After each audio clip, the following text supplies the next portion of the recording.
सभी दोस्तों को मेरा नमस्कार। मैं जीके गुरु से विकास सर हूँ और मैं आज आप लोगों को जो है बीए थर्ड ईयर का जो है ऑनर्स वाले जितने बच्चे हैं उनका पॉलिटिकल साइंस का एग्ज़ाम होने वाला है 26 तारीख को। और इसके ऊपर हम देखते हैं कि जितने भी बच्चे आज ऑफलाइन एग्ज़ाम देने वाले हैं उनके पास कोई भी कंटेंट नहीं है कि वो एग्ज़ाम को कैसे क्लियर करें। ना उनके पास कोई ऐसा बुक है, ना कॉलेज के अंदर ऐसी पढ़ाई हुई है कि आप क्वेश्चंस को आराम से लिख सकते हैं। तो मैं जो आज क्वेश्चन कराऊंगा, जो टॉपिक समझाऊंगा, ये आपके बेसिकली जो ऑनर्स का जो इंडियन फॉरेन पॉलिसी है उसके ऊपर है। और आप जो है इनको आराम से 2-3 बार वीडियो को रिपीट करके देखने से क्या होगा, आपको जो क्वेश्चन है टोटली आपको समझ में आएगा कि इसको लिखना कैसे है और इनमें हमें आंसर में क्या उत्तर देना है कि हमारे पास नंबर मिल जाए। ठीक, तो घबराना नहीं है। अगर आपको ये वीडियो पसंद आए तो आप वीडियो को शेयर जरूर करें, ठीक, और वीडियो को लाइक और सब्सक्राइब जरूर कर ले, जिससे कि मैं आज आने वाले हर एक चीज़ों के बारे में आपको आराम से बता सकूं। तो दोस्तों, शुरू करने से पहले बता दूं मैं आपको कि इंडियन फॉरेन पॉलिसी में बेसिकली हम देखते हैं कि भारत की विदेश नीति क्या है। ठीक, आपने ऑनर्स में पढ़ा होगा कॉलेज में जाकर के कि इंडियन फॉरेन पॉलिसी में आपको इतने अच्छे तरीके से नहीं बताया होगा, आपको थोड़े बहुत पॉइंट लेकर के आपको कवर किया होगा। लेकिन आज मैं जो बताऊंगा इसमें प्रॉपर वे में टोटली आपका इंडियन फॉरेन पॉलिसी के पॉइंट व्यू है। ठीक, आप हर एक पॉइंट को आराम से पढ़े और आपके जितने भी 5 क्वेश्चन आएंगे वो इसी इंडियन फॉरेन पॉलिसी के तहत आपके सारे क्वेश्चन बनेंगे। ठीक, तो दोस्तों बता दूं, भारत की विदेश नीति, भारत की विदेश नीति, भारत की विदेश नीति अगर हम देखते हैं तो हम 1947 से के बाद देखते हैं। 1947 में हमारा देश आजाद हुआ। आजादी के बाद ही हमारे देश की जो फॉरेन पॉलिसी है वो ज्यादा ही अग्रसर हुई है और काफी ज्यादा ही आगे बढ़ी है। भारत की विदेश नीति का एक ही सिद्धांत रहा है कि वो जो है किसी भी एक पर्टिकुलर गुट का समर्थन नहीं करता, वो सभी को लेकर चलता है साथ में और सही बातों का समर्थन करते हुए आगे बढ़ने काम करता है। अगर मैं थोड़ा पीछे चलूं आपका फर्स्ट वर्ल्ड वॉर और सेकेंड वर्ल्ड वॉर को इससे रिलेट करके आपको बता दूं कि 1914 से 1918 तक आपका फर्स्ट वर्ल्ड वॉर रहा है और 1939 से आपका 1945 तक आपका क्या रहा है, सेकेंड वर्ल्ड वॉर। इन दोनों विश्व युद्ध के दौर में हम देखते हैं कि दुनिया के तमाम देश लड़े थे, जिनमें बहुत सारे धन दौलत की हानि हुई, इसके अलावा बहुत सारे लोग मारे गए। ठीक, और ये लड़ाई जो है बेसिकली रूप से मित्र राष्ट्र और धुरी राष्ट्र के बीच लड़ी गई थी। अब मैं देखता हूं कि 1945 में जो है अमेरिका जापान पर न्यूक्लियर वेपन गिराने के बाद सेकेंड वर्ल्ड वॉर खत्म करता है और फिर जाकर के 1945 से 1990 तक 2 गुट में जो है दुनिया विभक्त होता है। एक आपका यूएसए जिसे हम अमेरिका कहते हैं और एक आपका सोवियत यूनियन जिसे हम यूएसएसआर कहते हैं। उन दोनों के बीच जो है लगातार 45 सालों तक शीत युद्ध का दौर चलता है। शीत युद्ध के दौरान हम देखते हैं कि बहुत सारे देश ऐसे थे जो किसी न किसी गुट में इन्वॉल्व थे, जैसे कि कुछ देश अमेरिका के संबंध में थे और कुछ जो देश थे वो सोवियत संघ के पक्ष में शामिल थे। लेकिन कुछ ऐसे भी देश थे जो उस टाइम नए नए स्वतंत्र हो रहे थे, जैसे कि ब्रिटिश के गुलाम से आजाद हो रहे थे, जिनमें भारत भी था, युगोस्लाविया भी था, मिस्र भी था, इंडोनेशिया भी था, तमाम सारे देश थे। तो इन देशों का पर्टिकुलर मानना यह था कि ना तो हम अमेरिका में शामिल होंगे और ना हम सोवियत यूनियन में शामिल होंगे। इनका मानना था कि अगर हम अमेरिका के गुटों का समर्थन किया तो शायद सोवियत यूनियन हमसे नाराज हो जाएंगे, अगर हम सोवियत यूनियन के समर्थन किया तो शायद अमेरिका जो है हमसे खफा होकर के हम पे अटैक करेगा। तो इससे अच्छा है कि दोनों से अलग होकर के अपने अलग से गुट निरपेक्ष बनेंगे। तो अर्थात भारत भी इसमें काफी ज्यादा ही इन्वॉल्व था और भारत की इसमें जो है बहुत ही महत्वपूर्ण भूमिका रही है। अब बात आता है कि भारत की जो विदेश नीति है वो किस प्रकार से आगे बढ़नी शुरू हुई। 1947 में भारत आजाद हुआ और भारत आजादी के बाद से ही गुट निरपेक्षता की नीति पर आगे बढ़ा। अब क्वेश्चन आपका बनता है कि भारत की विदेश नीति किन किन सिद्धांतों पर आधारित है। तो भारत की विदेश नीति कई सिद्धांतों पर आधारित है। अगर यह क्वेश्चन आपका आता है तो इनमें आपको मात्र 6-7 पॉइंट को काफी अच्छे तरीके से एक्सप्लेन करना होगा। वो पॉइंट मैं आपको बताता हूं। पहला जो पॉइंट इसका है वो आपका है पंचशील योजना। पंचशील योजना। दूसरा आपका है गुट निरपेक्ष आंदोलन। गुट निरपेक्ष आंदोलन। तीसरा आपका है यूएनओ का समर्थन। ठीक, तीसरा आपका है मानव अधिकारों का समर्थन।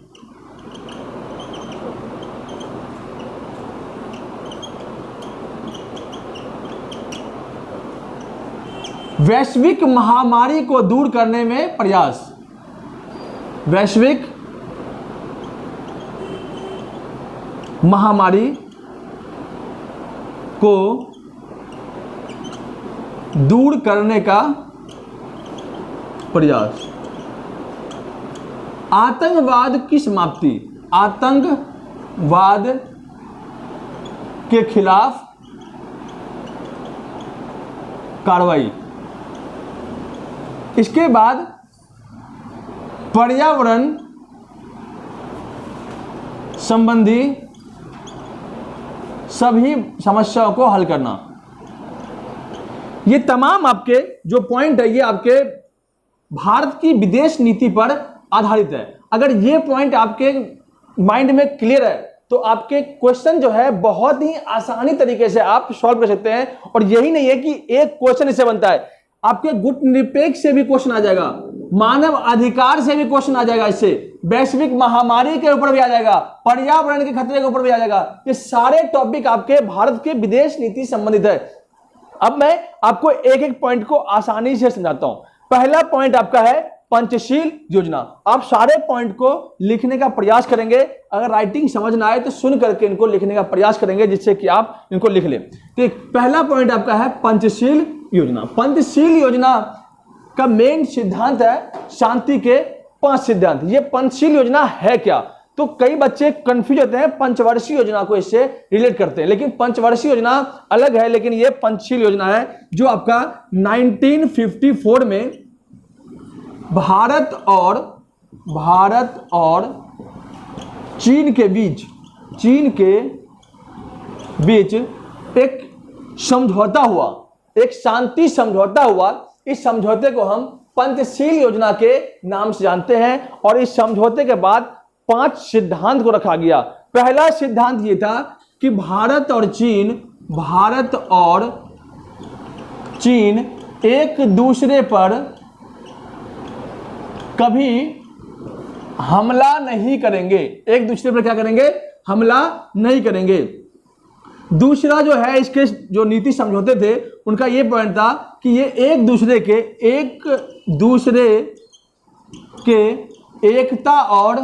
एकता और अखंडता में विश्वास रखेंगे। तीसरा ये था कि भारत और चीन एक दूसरे के आंतरिक मामलों में दखल नहीं देगा। चौथा यह था कि भारत और चीन व्यापार में सहयोग देगा।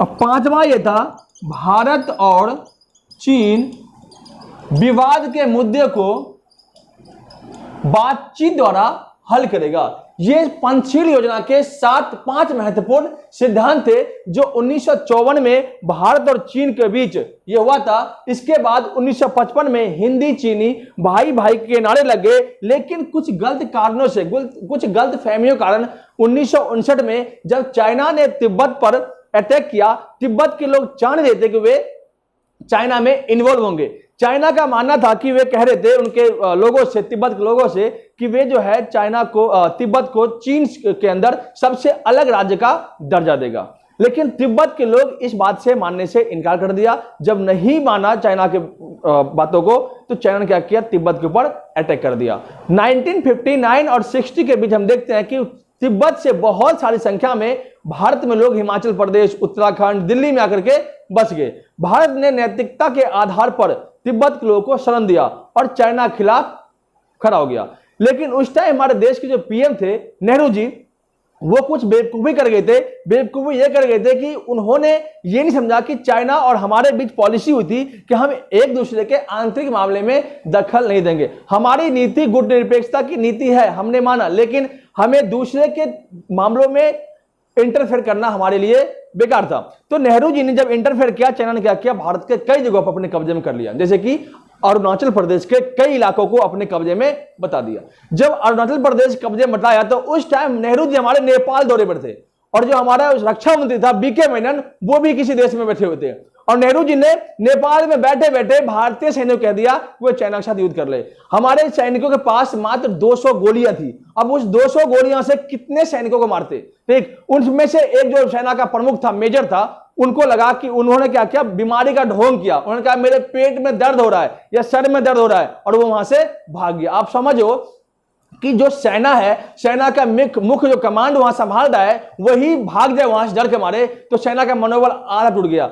सेना के पास गोलियां नहीं थी। सैनिकों ने जितने भी लड़ाई किया, उन्होंने बहुत एरिया को कवर भी किया, उन्होंने बहुत सैनिकों को मारा भी, लेकिन उन्होंने कैसे मारा? तो ईंट पत्थर डंडे के मार से मारा। लेकिन 200 के जितने भी हमारे सैनिक वहां थे वो सब के सब मारे गए, बेमौत मारे गए। इसका जिम्मेदार नेहरू जी थे। 1962 का वॉर, आपने चाइना और वॉर देखा होगा। तो पंचशील योजना में ज्यादातर हम शांति के 5 सिद्धांत को समझते हैं। इसके बाद अगला पॉइंट आपका है गुटनिरपेक्षता की नीति। ये पॉइंट आप काफी बड़े में आप इसको कवर कर सकते हैं, इससे आपके बहुत सारे पॉइंट को समझने में भी आसानी मिलेगी। अब गुटनिरपेक्षता की नीति की बात करें तो गुटनिरपेक्ष होता क्या है? गुटनिरपेक्ष का मेनली रूप नाम है NAM, नॉन अलाइनमेंट मूवमेंट। गुटनिरपेक्ष का अर्थ है किसी भी गुट में शामिल ना होना, अपने गुट का विकास करना, सही बातों का समर्थन करना और गलत बातों का विरोध करना। गुटनिरपेक्ष का उदय उस समय हुआ जब दुनिया में शीत युद्ध का दौर चल रहा था। शीत युद्ध के समय में बताया मैंने आपको कि एक गुट अमेरिका के पक्ष में था और एक गुट सोवियत संघ। अमेरिका कैपिटलिज्म को सपोर्ट कर रहा था, जबकि सोवियत संघ सोशलिज्म को। दुनिया के तमाम देश दोनों गुटों में विभक्त थे, लेकिन कुछ ऐसे भी देश थे जैसे कि भारत, मिस्र, यूगोस्लाविया, इंडोनेशिया, घाना, ये सब ऐसे देश थे जो ब्रिटिश के गुलाम से आजाद हो रहे थे। इनका मानना था कि ना तो हम अमेरिका में शामिल होंगे और ना हम सोवियत यूनियन में शामिल होंगे, अर्थात हम अपने अलग से एक गुट बनाएंगे, जिसे हम गुटनिरपेक्ष कहते हैं। गुटनिरपेक्ष आंदोलन को आगे बढ़ाने के लिए सन 1955 में 1955 में इंडोनेशिया के बांडुंग नामक शहर में, बांडुंग, ये नाम रखना आप लोग याद, बांडुंग नामक शहर में एक सम्मेलन आयोजित किया गया, जिसे अफ्रो सम्मेलन कहते हैं, अफ्रो एशियाई सम्मेलन कहते हैं। इस सम्मेलन में एशिया के लगभग 23 और अफ्रीका के लगभग 6 देश भाग लिए थे, और इन देशों का मानना था कि जल्द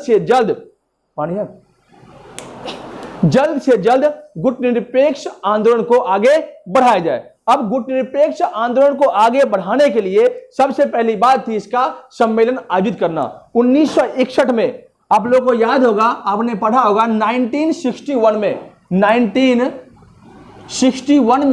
यूगोस्लाविया की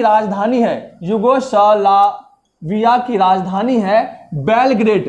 बेलग्रेड में गुटनिरपेक्ष आंदोलन का पहला शिखर सम्मेलन आयोजित हुआ था। ठीक, कहां पे? तो यूगोस्लाविया की राजधानी बेलग्रेड में क्या हुआ था? गुटनिरपेक्ष आंदोलन का पहला शिखर सम्मेलन आयोजित हुआ था, और इसमें लगभग 25 देशों ने भाग लिया। यहां तक पॉइंट अगर क्लियर है तो आगे समझे। गुटनिरपेक्ष आंदोलन को आगे बढ़ाने में 5 देश के नेताओं का महत्वपूर्ण योगदान है, और यह एग्जाम में आपको लिखना ही लिखना है अगर आपको नंबर लेना है तो। गुटनिरपेक्ष आंदोलन को आगे बढ़ाने में 5 देश के नेता के नाम, जिनमें आपका नंबर 1 भारत के नेता थे, दूसरा यूगोस्लाविया, तीसरा घाना, चौथा मिस्र, 5वां आपका इंडोनेशिया। ये 5 देश के नेताओं का बहुत ज्यादा ही महत्वपूर्ण योगदान रहा है। भारत के तरफ से पंडित जवाहरलाल नेहरू यूगोस्लाविया से ब्राज टीटो थे, जिसे हम टीटो कहते हैं, टीटो थे। घाना से वामे एन कुर्मा, वामे एन कुर्मा। मिस्र से गमाल अब्दुल नासिर, जिसे नासिर कहते हैं शॉर्ट फॉर्म में। इंडोनेशिया के डॉक्टर सुकर्णो। ये आपके 5 देश के नेता के नाम है, ये आप लिख लेना और एग्जाम में आपको लिख के आना है अगर आपको नंबर लेना है तो।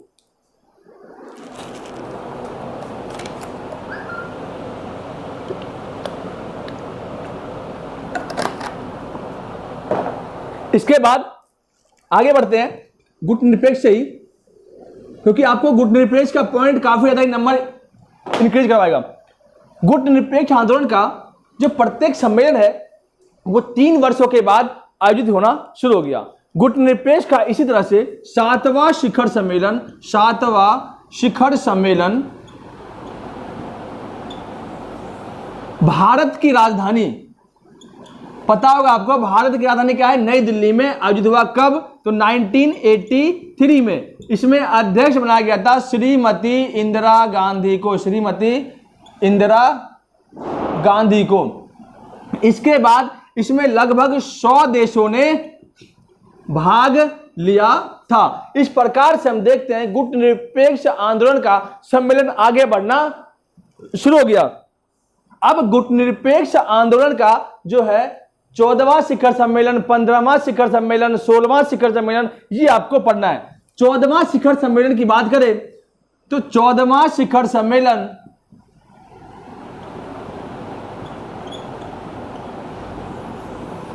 सन 2006 में क्यूबा की राजधानी हवाना में आयोजित किया गया था। ठीक, इसके बाद 16वां शिखर सम्मेलन की बात करें, 16वां शिखर सम्मेलन, तो यह सम्मेलन आपका सन 2012 में ईरान की राजधानी तेहरान में आयोजित किया गया था। 17वां शिखर सम्मेलन की बात करें तो यह आपका सन 2016 में 16 में बेंजोला की राजधानी कालाकास। बेंजोला एक बहुत ही अनडेवलपमेंट कंट्री है जो अमेरिका के साइड में है, और इससे एक जुड़ा क्वेश्चन यह है कि बेंजोला एकमात्र ऐसा देश है जिन्होंने एक करेंसी निकाला, 10 लाख की करेंसी निकाला, लेकिन आप जो है यही एक ऐसा देश था जिन्होंने अपने जनता को खुश करने के लिए सब कुछ फ्री कर दिया। जैसे आज के टाइम में केजरीवाल ने सब कुछ फ्री कर रखा है, उस तरह से इसने भी सब कुछ फ्री कर दिया है। अगर सरकार सब कुछ फ्री कर दे तो काम जो है करने के लोगों को नौबत नहीं आएगी, और जब लोग काम ही नहीं करेगा तो देश चलेगा कैसे। इस देश के पास संसाधन की बात करें तो पेट्रोल से लेकर महत्वपूर्ण संसाधन का भंडार भरा हुआ है, लेकिन सरकार इतनी निकम्मी सरकार थी, इन्होंने सब कुछ खत्म कर दिया और आज बेंजोला देश बिल्कुल कंगाल हो चुका है। ठीक, इसके बाद 18वां शिखर सम्मेलन आपका जो हुआ है, ये हुआ है सन 2019 में हुआ है। कहां पे हुआ है आपका? ये जो 16 में हुआ, 17 में हुआ था, 19 में हुआ है आपका अजरबैजान की राजधानी कहां पे? वाकू में हुआ है, अजरबैजान की राजधानी। 17वां शिखर सम्मेलन 2017 में, 18वां शिखर सम्मेलन 19 में, और अभी 19वां शिखर सम्मेलन जो है आयोजित होने वाला है सन 2023 में। ठीक है दोस्त, तो इनको आप नोट डाउन कर ले ताकि आपके सारे शिखर सम्मेलन से क्वेश्चन आपके सॉल्व हो जाए। अब गुट निरपेक्ष का उद्देश्य क्या था, मेन इसका मोटिव क्या था लाने का? तो मेन मोटिव ये था, वो भी देख ले एक बार। जब शीत युद्ध चल रहा था उस टाइम पे गुट निरपेक्ष आंदोलन को लाया गया था। तो नंबर 1 उद्देश्य था इसका, उद्देश्य इसका पहला था विश्व शांति को बढ़ावा देना, विश्व शांति को बढ़ावा देना। नंबर 2 शीत युद्ध जैसी समस्या को हल करना। ठीक, नंबर 3 आपका है आतंकवाद को समाप्त करना। नंबर 4 आपका पर्यावरण जैसे समस्या को हल करना। नंबर 5 आपका आक्रामक देश के खिलाफ, आक्रामक जैसे कि नॉर्थ कोरिया जैसे देश, आक्रामक देश के खिलाफ कार्रवाई करना। नंबर 6 आपका युद्ध के खतरे को टालना, युद्ध के खतरे को हल करना। नंबर 6 आपका 7 आपका विकासशील देश को आर्थिक सहायता प्रदान करना। ये जितने भी इसके उद्देश्य है इन सबको आपको एक्सप्लेन करके लिखना है। विश्व शांति को बढ़ावा देना, अब ये पॉइंट एक्सप्लेन कहां से आया, तो इसको एक्सप्लेन करना है कि आपको पता होगा कि शीत युद्ध के टाइम में एक घटना हुई थी जिसे हम कहते हैं क्यूबा मिसाइल संकट 1961-62 में। क्यूबा एक अमेरिका का छोटा सा द्वीपीय देश था, लेकिन इस पर जो कब्जा था वो सोवियत यूनियन का था। सोवियत यूनियन के राष्ट्रपति थे उस टाइम पे निकिता खुर्शेव। उनका मानना था कि जल्द से जल्द मैं क्यूबा को क्यों ना एक सैनिक अड्डे के रूप में बदल दूं, लेकिन उसको डर ये था कि अब क्यूबा जो है अमेरिका के जस्ट 140 किलोमीटर की दूरी पे स्थित है। अमेरिका जापान की तरह कहीं क्यूबा पर भी हमला ना कर दे, इस डर की वजह से उसने क्या किया, 1961 में क्यूबा द्वारा अमेरिका पर परमाणु बम तैनात कर दिया। अमेरिका को यह बात 21 दिन के बाद पता चले। अमेरिका कुछ भी करने से घबरा रहा था। अमेरिका ना चाहते हुए भी सोवियत संघ को समझाने का प्रयास किया। जब सोवियत यूनियन नहीं माना तो अमेरिका ने भी क्या किया, अपने परमाणु बम को जो है सोवियत यूनियन की तरफ लगा दिया। अब जब दुनिया में पहली बार सभी यूनियन को पता चला कि अब जो है अमेरिका और सोवियत संघ पहली बार आमने सामने आए हैं, तो उन्होंने क्या किया, इन दोनों को समझाने के लिए बुलाया, और जिनमें गुटनिरपेक्ष के जितने भी देश थे वो सब देशों ने अमेरिका और सोवियत यूनियन को समझा करके क्यूबा मिसाइल की समस्या को हल किया और विश्व शांति की स्थापना की। शीत युद्ध के जितने भी मसले हुए थे उन सभी मसलों में गुटनिरपेक्ष का काफी ज्यादा योगदान हुआ है। आतंकवाद की बात करें तो आज गुटनिरपेक्ष के सभी देश मिलकर के आतंकवाद के खिलाफ लड़ाई लड़ रहे हैं। पर्यावरण सम्मेलन जैसी बात करें तो पर्यावरण की समस्या आज एक बहुत ही गंभीर समस्या बन के निकली है। आज हम देखते हैं कि ओजोन लेयर में छेद है, तो इसको खत्म करने के लिए ब्रिक्स जैसे समझौते किए हैं। ब्रिक्स जिनमें 5 देश है, ब्राजील, BRICS, ब्राजील है, रशिया है, इंडिया है, चाइना है, साउथ अफ्रीका है, जितने भी देश है इन सभी देशों ने मिलकर के पर्यावरण समस्या को हल किया है। इसके अलावा G20, G8, G सम्मेलन, G14, COP14, 914 जितने भी सम्मेलन है इन सम्मेलन के आधार पर पर्यावरण समस्या को हल करता है। आक्रामक देश के खिलाफ कार्रवाई, आक्रामक देश वे देश होते हैं जहां पे तानाशाही सरकार होता है, वो अपने मन मर्जी से कुछ भी करने से कतराता नहीं है। उन देशों के खिलाफ गुटनिरपेक्ष जो है कार्रवाई करने का प्रयास करता है। युद्ध की समस्या को हल करना, अगर कोई दो देश आपस में युद्ध करता है तो उन युद्धों की समस्या को हल करने के लिए गुटनिरपेक्ष काफी ज्यादा ही आगे भूमिका निभाता है। और विकासशील देशों को आर्थिक सहायता प्रदान करना, गुटनिरपेक्ष आंदोलन ने एक पॉलिसी निकाला था 1972 में NIEO के माध्यम से, न्यू इंटरनेशनल इकोनॉमिक ऑर्डर के माध्यम से एक यूनिटी बनाया और उस यूनिटी का नाम था अनकटाड, UNCTAD, अनकटाड, United nation corporation trade and development. इसके आधार पर विकासशील देशों को आर्थिक सहायता प्रदान करने की बात कही और आज भी बहुत सारे ऐसे अल्पविकसित और विकासशील देश है उनको आर्थिक सहायता UN गुटनिरपेक्ष के देश प्रदान करते हैं। ये आपका गुटनिरपेक्ष का बहुत बड़ा पॉइंट है जो आपको लंबे चौड़े में इसको आप एक्सप्लेन कर सकते हैं। इसके बाद अगला पॉइंट इसका है UNO का समर्थन।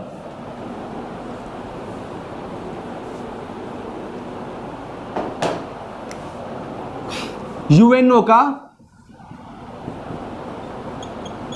समर्थन, आपको पता होगा कि भारत जो है यूनाइटेड नेशन ऑर्गेनाइजेशन की हमेशा से ही सपोर्ट में रहा है। अगर बात करें तो UNO की स्थापना 24 अक्टूबर 1945 को हुई थी और भारत इसमें जस्ट 6 दिन के बाद 30 अक्टूबर 1945 को शामिल हो गया। लेकिन भारत के पास पैसे कम होने के कारण वीटो पावर नहीं मिल पाया। ये हमारे उस टाइम के प्रधानमंत्री की दुर्गति थी, दिमाग में कुछ घुसा हुआ नहीं था, जिस कारण उन्होंने क्या किया, वीटो पावर को नहीं ले पाए।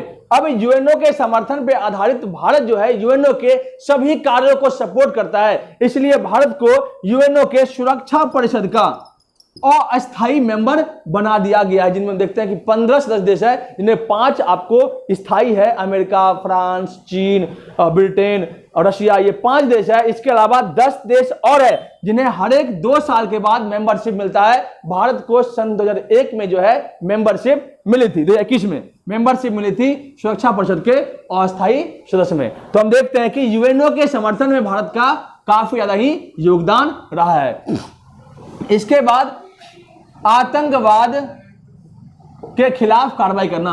भारत की विदेश नीति में आतंकवाद को हमेशा से ही जोड़ कर रखा गया है, क्योंकि आतंकवाद भारत के लिए एक बहुत बड़ी समस्या बनकर उभरा है। हम देखते हैं कि भारत के ऊपर बहुत जगह पे आतंकवादियों ने बहुत हमले किए हैं, जिनमें हमारे भारतीय नागरिकों की, आम जनताओं की जान जा चुकी है, जिनमें 26/11 का हमला आपने देखा ही होगा। इसके अलावा पार्लियामेंट पे हमला, संसद भवन पे हमला देखा आपने, इसके अलावा बड़े बड़े होटलों हमला देखा आपने, अक्षरधाम मंदिर हमला देखा, कश्मीर में आइंदा देखते हैं हम आतंकवाद के जो है हमले होते रहते हैं। तो इस हमले को खत्म करने के लिए भारत ने गुटनिरपेक्ष के साथ सहयोग करके और बड़े बड़े यूएनओ के सदस्य देशों के साथ सपोर्ट करके आतंकवाद को खत्म करने का प्रयास कर रहा है। आज विश्व के अंदर सबसे बड़ा आतंकवादी संगठन था ISIS, उसके खिलाफ भारत ने कड़े कदम उठाए हैं और विश्व मंच में जो है यूएनओ काफी ज्यादा ही आगे बढ़ता है भारत के साथ। इसके बाद देखते हैं मानव अधिकार का समर्थन। मानव अधिकार का समर्थन जब से शुरू हुआ, जब से यूएनओ ने 10 दिसंबर 1948 को मानव अधिकार आयोग की स्थापना की, तो भारत ने यूएनओ के देखा देखी में यूएनओ को सपोर्ट करने के लिए जल्दी नहीं लेकिन लेट ही 1993 में राष्ट्रीय मानवाधिकार आयोग की स्थापना करके मानव के हितों के समर्थन किया और मानव के जीवन जीने के अधिकार को बेहतर बनाने का कोशिश किया। इसके बाद हम आते हैं पर्यावरण संबंधित सभी मुद्दे।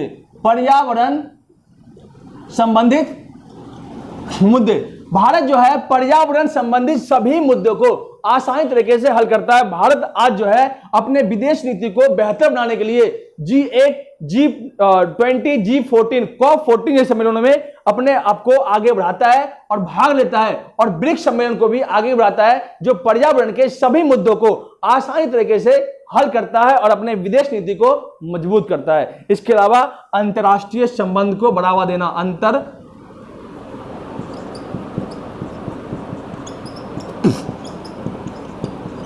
संबंध को बढ़ावा देना। अंतरराष्ट्रीय संबंध को बढ़ावा देने का मतलब है कि भारत जो है आज अपनी विदेश नीति को मजबूत करने के लिए विश्व के तमाम देशों के साथ संबंध को मजबूत कर रहा है, चाहे इकोनॉमिक रूप में हो, चाहे सैनिक रूप में हो। आज भारत जो है विभिन्न देशों से हथियार खरीद के अपने आप को शक्तिशाली बना रहा है और पड़ोसियों देशों से संबंध को मजबूत करने का प्रयास कर रहा है। यह बात गलत है कि पाकिस्तान से हमारा संबंध नहीं बन पा रहा है, उसका मेन कारण है पाकिस्तान के सरकार और वहां के आतंकवादी संगठन। लेकिन हम देखते हैं कि हमारे साथ आज श्रीलंका, बांग्लादेश, भूटान, नेपाल जैसे सभी देशों से हमारे संबंध काफी हद तक अच्छे हैं। भारत जो है अंतर्राष्ट्रीय स्तर पर एक मजबूत देश बनकर उभरा है और भारत की विदेश नीति यही कहती है कि अगर हम विदेशी नीति में काफी आगे बढ़ चुके हैं तो हमारे जो है देश को आगे बढ़ने में टाइम नहीं लगने वाला है। इस प्रकार से आप इस क्वेश्चन को पूरा करें और निष्कर्ष लिख करके अपने उत्तर को स्पष्ट करें। धन्यवाद। अगर वीडियो पसंद आया हो तो आप कमेंट करें ताकि मैं आपको अगला वीडियो और दे सकूं।